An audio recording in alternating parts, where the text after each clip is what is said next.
Welcome to Luca and Miguel. Enjoy the video. You begin by committing to the core strokes. Draw a clean vertical stem for the L and a perpendicular base that meets it precisely. Once done, pick two vanishing directions so all depth lines share the same angle. This preserves the 3D illusion. Use a consistent depth measurement like 1/2 the stem height so the shape stays proportional. Hold the page steady and lightly pencil initial lines.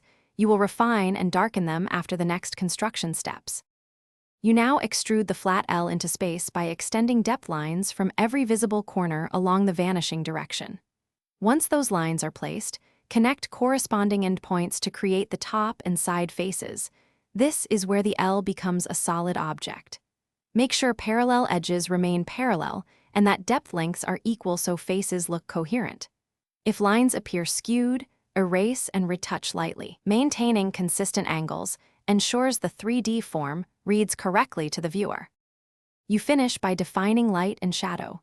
Choose a light source and render shadows on faces opposite it, using crosshatch or smooth gradients to convey volume.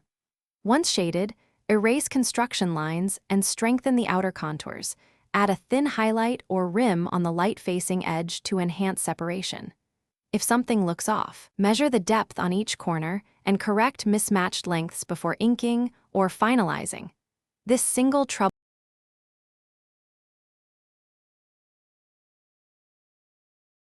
Thanks for watching and please subscribe. It's the best investment you'll ever make.